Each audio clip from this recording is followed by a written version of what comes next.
Hello everyone, it is Briximus Prime, and yes, I am alive! And I'm very tired. I am very tired. But I did come back with a new video. I have a review out on the Skybite from Age of the Primes. And now that review is now out and out of the way, I highly recommend go and check it out, please. I took probably too long editing it.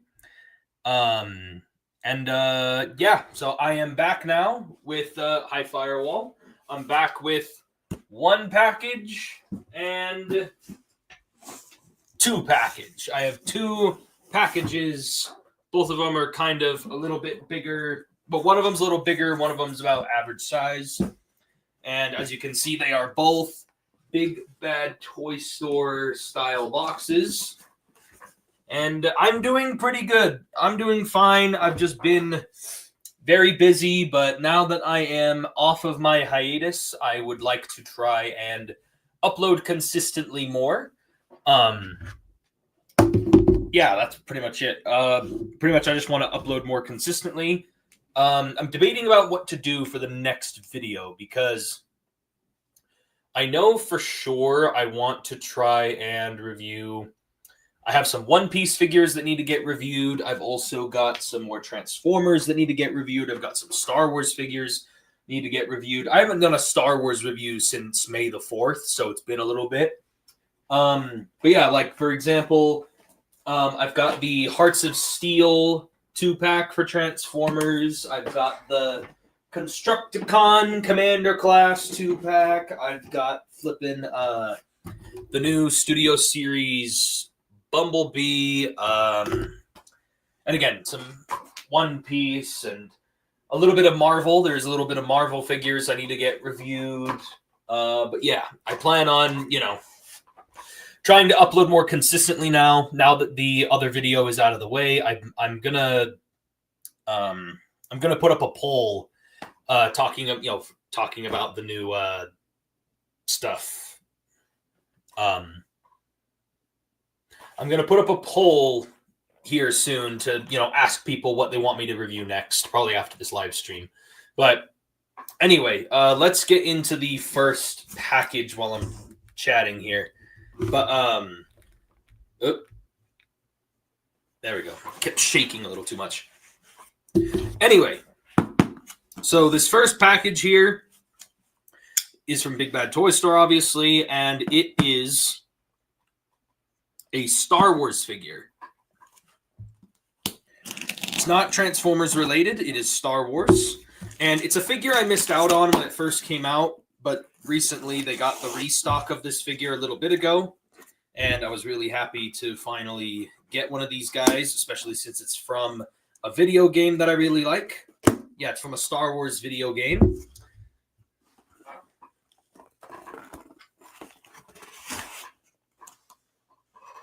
Without looking, and I know for a fact that it's a point of contention on the fandom, how do you feel about skeleton combiners? I am okay with it. I think they are fine for what they are. Because the reason why I don't really mind it that much is because it gives us a pretty good looking combined form while also giving us some pretty good individual members, like individual guys. And so I personally don't mind it, especially since it especially works for Menasor. Superion looks a little bit meh. Like, I'm still going to get it. I'm still going to get all the aerial bots. I still love the way they look, and I think they look better than the Combiner Wars versions. But it's not perfect like the Combiner Wars versions. But thankfully, Devastator is a lot more involved. Bruticus is supposed to be kind of like a half and half. Apparently, Bruticus's arms are going to be more of a skeleton style, but his legs will not be. So that'll be interesting. Got a Big Bad Toy Store sticker. And like I said, this is a Star Wars figure I've always wanted to get for a while. This is the Star Wars The Black Series Gaming Greats Darth Nihilus from the Knights of the Old Republic video game. Or is it? Yeah, right there. Knights of the Old Republic video game. Really love this character from Knights of the Old Republic. He's a really great and really creepy villain. It'd be really awesome if they ever brought this guy back into official canon again. Really love this figure.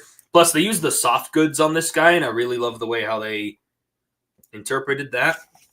Yeah, here's the back of his packaging. It says, Star Wars Knights of the Old Republic features Darth Nihilus, a Sith Lord so lost to the dark side that he became an endlessly hungry void. Yeah, pretty much Darth Nihilus here is like a Sith vampire. He like feeds off of Jedi and like people's like life force, like literally. And because he's just that powerful in the dark side. But yeah, very cool character, very creepy character. Really excited about this guy. Might try to review this guy a little bit closer to like Halloween or something. I don't know. I'm still debating about it. But yeah, really happy about this guy. But yeah, that's pretty much it for that guy. Looking at the comments again, what do we got? I feel like you can't avoid it if you want the combiners to look like in the show and less like the Slender Man characters like they did in Combiner Wars. Yes, and on top of that, it's also unavoidable considering that they want to make the individual bots just as good as the combined form is, rather than being the combined form and then having the individual guys be so compromised. I like the balance that they've struck here with some of the skeleton combiners, and heck, it works for Devastator. It's going to work for Bruticus. Like, you know what I'm saying? Like, they seem to have figured out a good way for the combiners. Plus, again, Menasor is the only one who I'm okay with fully being a skeleton combiner no matter what, because that's just accurate to who he is. And again, for Superion, I already have 2 of the aerial bots, and then for Bruticus, I already have Vortex. So, and then for Devastator, I have 4 of the I have 4 members so far, and I'm only missing 2 of them. So I'm actually really close to getting a couple more combiners done. And then I'm really hoping to see what they do in the future. I really want to see more combiners in the near future. But yeah, that's my opinion on him. I was under the impression that Knights of the Old Republic was still canon. No, to my knowledge, Knights of the Old Republic and any of the Old Republic games are not considered canon because they're RPGs and they have very open-ended storytelling, and they kind of have this they don't have just one single canon ending, so it makes them not canon because they are, you know, too open-ended to fit in canon, because they have so many alternate endings to the game. So there's no way to tell what's the canon ending, what's the non-canon ending, and so on and so forth. So that's why the Knights of the Old Republic and just the Old Republic video games in general are not canon, but I really hope that they start phasing in some of these characters into canon once again, because it's not just Darth Nihilus. There's also Darth Revan. There's Darth Malgus. There's Darth Malgus and Malik. There's Darth Malik. There's Darth what's his face? Bane, Darth Bane. They could also introduce maybe even a little bit of Plagueis would be nice. But yeah, I'm happy with that. I'm happy with that figure. Anyway, but yeah. Oh yeah, I forgot to mention I did pick up a few new comic books a little bit ago. I just got a couple of Marvel and DC comics, and then I also actually while I'm here on this live stream, might as well share my thoughts on Superman. I really liked the Superman movie. I really liked the new Superman movie. It was almost as if I walked into a comic book shop, picked up a random comic book of Superman just off the shelf. Like, it wasn't issue 1, not issue 2. Like, I just picked up a random one that just belonged to somewhere halfway in the story, and I just started reading. Like, it literally felt like a comic book movie to me. And I ended up liking even some of the characters more than I thought I would. I thought I was going to be iffy on Superman because of the actor. I actually liked his Superman. I thought I was also going to be a little iffy on, like, Guy Gardner, Green Lantern, and like Hawk Girl and Mr. Terrific, especially Mr. Terrific, because I only just found out who Mr. Terrific was like a couple of years ago. I've barely known who he is for a while. And so I was kind of iffy, like, really, Mr. Terrific? Of all the characters they could have chose, why Mr. Terrific? But after seeing the movie, they definitely did that. They definitely did justice to his character to where I felt comfortable with them choosing him over other characters to feature. You know how many games have multiple endings and only one is canon? They couldn't have done that for the Old Republic games. Yeah, for some reason they just didn't do that for the Old Republic games. Again, they left it too open-ended because they never gave a definitive answer for what is the canon ending to each game. And so because of that, it kind of screwed them over. Plus, on top of that, the games were also made before Lucasfilm bought Disney, and Lucasfilm was also like allergic to those games. And like basically Lucasfilm was like, or not Lucasfilm, Disney was like, no, we don't want anything that they made. We want only stuff that we made, blah, blah, blah, blah. And so the only things that were made that were still canon after Disney bought Lucasfilm was the main movies, like the main saga, and then the Clone Wars TV series. Everything else was made uncanon, all the books, comic books. It wasn't until anything that was made after Disney bought Lucasfilm that is all canon. And again, it kind of stinks because there's some really nice stories and really cool stuff from Legends that they really should have kept, like characters like this. Or sometimes what they'll do is they'll take characters out of Legends and they'll bring them into canon again. Like, for example, Grand Admiral Thrawn. Thrawn was originally a Legends character who they then brought into Star Wars Rebels / now Ahsoka, which now makes him canon. But again, he started out as a Legends character who was created before Disney bought Lucasfilm. I will say the fact that James Gunn kept Guy's stupid bowl cut and his jock jacket makes incredibly happy. I was anticipating in the movie to hate Guy Gardner, not because I think he's a terrible character, just because it's like I thought they were going to interpret him as just a really big jerk, and it was going to be like, oh, I hate you, Guy Gardner. Why are you here? But turns out he actually was really funny, and he actually was like not a bad Green Lantern. He actually, like, he was still a little bit of a jerk, but he wasn't like a jerk to a fault. Like, he still had some hero attributes about him. It's just, he has a big ego, pretty much, is like his one weakness. And I liked that. I liked the interpretation of Guy Gardner, and I liked his appearance. He had the bowl cut. He had the jacket. I liked that. And again, I'm glad they didn't like give us all this spiel about who the Green Lanterns are or the history behind Hawk Girl and Hawkman. Or like, I'm glad they just kind of left it like, here are these characters. You just got to learn about them as you go along. Like, I liked how they kind of just keep it very surface level for you. You know what I mean? But yeah, I liked Superman. I gave it a solid 9 out of 10. It's just, I just really felt like there was something missing. It felt like there was a lack of something that was really going to get me super invested. Get it? Super? See what I did there? Super invested. Anyway, but overall, I still liked the movie. It's just, I have my little critiques. I just don't think it was 100% perfect. But yeah, that's pretty much my thoughts on the Superman movie. Guy works the best when he's written as a lovable douche, a guy that could get decked in the face and then the next day go out with him for drinks. Yeah, exactly. I like it when Guy Gardner is still like, he's still a bit of a jerk, but he's also not like how did I word it before?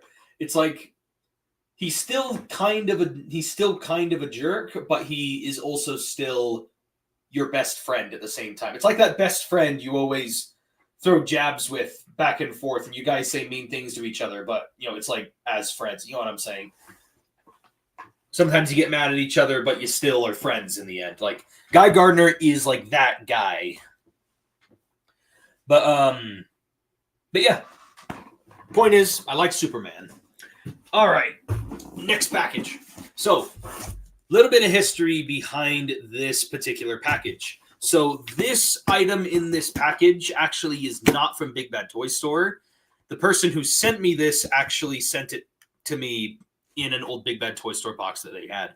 So this package came from Awesomeness Prime. If you guys have not seen his channel, I forgot to put it in before the live stream started, but I'm going to put a link in the description of this live stream to Awesomeness Prime's channel. If you haven't seen him before, I highly recommend checking him out.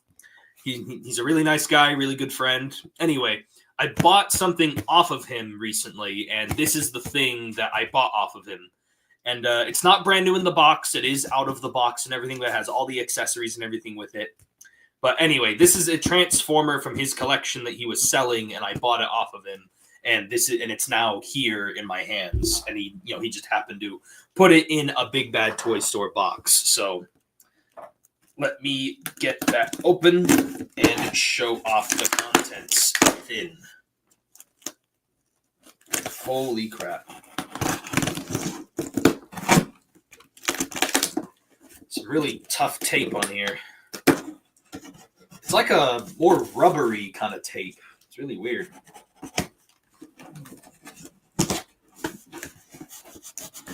It's really tough. Oh. All right, the figure should be in here somewhere. Like I said, it is out of the packaging. It is out of its packaging, so it's not brand new in the box. Oh, there we go. So here's the accessories. I'm not going to show off the accessories yet because it'll spoil about what it is. Oh, yeah. Look at that. Whoa. Anyway, without teasing any further, this is the Transformers movie masterpiece, Bone Crusher. Oh, yes. Look at that.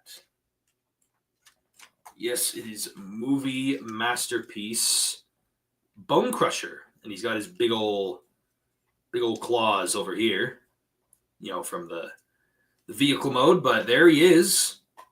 And yeah, I'm gonna off camera, I'm gonna mess around with this guy, get him all set up, but yeah, basically Awesomeness Prime was getting rid of this out of his collection. This is a figure and a character who I really love, and I've always wanted to get the masterpiece, and so I decided to buy the one off of him that he was selling, and yeah, he looks great. I like his head sculpt.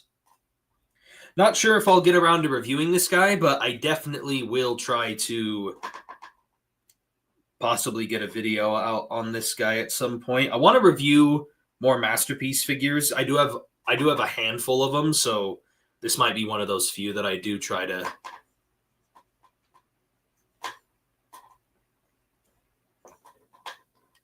I saw orange, some sort of Optimus Prime. Yeah, no, it's the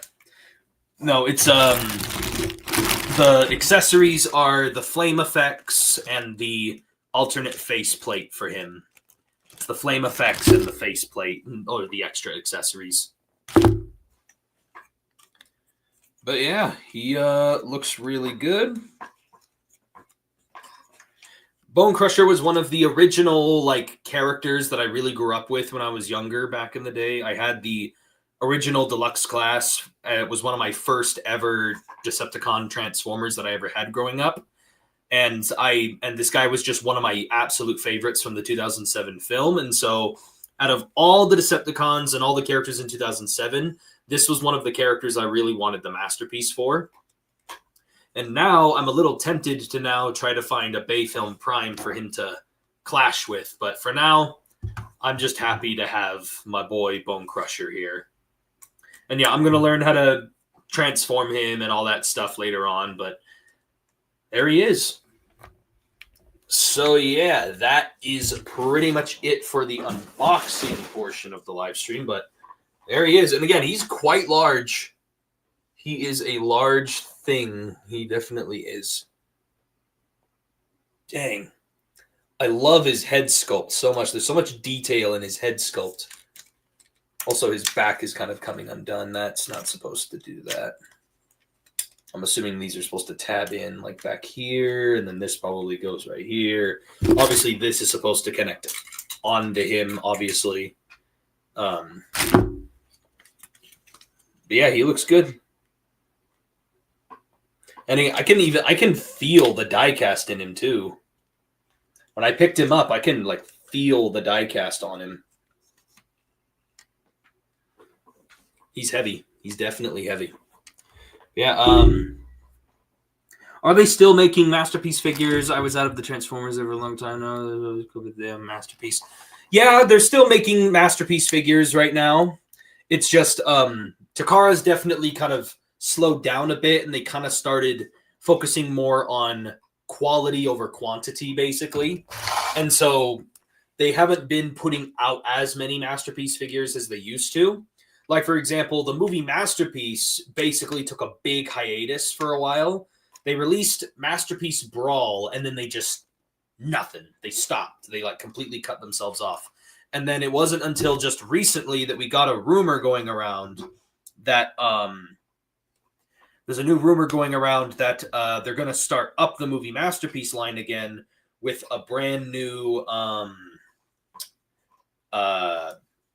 Revenge of the Fallen Sideswipe, which would be really interesting to see Masterpiece Sideswipe, because he's a character who never really got a nice... He's not really a character who gets a lot of nicer Masterpiece style figures all that often, so that will definitely be interesting to see from Takara. But yeah, there's Bone Crusher. Oh, like I said, I'm gonna mess around with him more off camera, but there's the giant arm on his back. Again, makes him look really huge. Yeah, I'm really happy with it. Also, does he have a flippin'...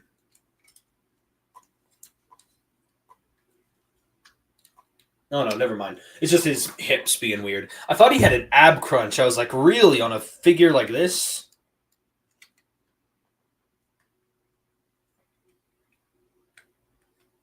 Anyway, I'm getting distracted. But, yeah, I have... My first ever Transformers toy was a bootleg G1 Dreadwind, because they never sell the real thing in my country, just weirdly colored toys in the oddest boxes. Yeah, I've seen those every so often. They're really interesting, the packaging they choose. But yeah, ow, fudge. That ratchet point actually like clipped my finger. Anyway, but yeah, that was the main reason I wanted to get Bone Crusher, is because he's just a nostalgic character for me. And yeah, like I said, he's got the alternate faceplate where he's got like his eye hanging out and such. And then he comes with a bunch of fire effects, which are going to be really nice just outside Bone Crusher, because I actually really need more fire effects, even just for my action figures in general. So it's really nice to get these fire effects as well from Bone Crusher. So, yeah, that is basically it for this live stream unboxing. So if you guys enjoyed it, give me a like on the video. Comment below what you guys think. Again, I'm going to leave a link in the description after the live stream's over to Awesomeness Prime's channel. Be sure to check him out. And again, thank you very much, Awesomeness Prime, for the... I know I paid you for it. You didn't give it to me, but still, thank you for sending the Bone Crusher. I am definitely going to mess around with him more off camera. I'm really excited about this figure. And yeah, that is pretty much it. So thank you all for joining on with me, especially Firewall for, always being on here all the time. I remember having a G1 Swindle toy that came in one of those army toy box sets, with the green soldiers. Yes. The little green men. Yeah, I remember those. That's interesting. Well, I mean, it does make sense, though, because Swindle is like a military Humvee Jeep. But anyway, so yeah, thank you all for watching. This has been Briximus Prime. I will definitely try to get back with another video, because I have been, again, on hiatus for too long, and I'm behind on a bunch of videos I should have been making. And yeah, hopefully I can get out a consistent flow. Maybe not a consistent flow of content, but I'm at least trying to get out as many videos as possible within the next couple months before school starts again. So we'll have to see how well I can keep to that. But Anyway, that's it for the live stream unboxing. Thank you all for watching, and I will catch you guys next time.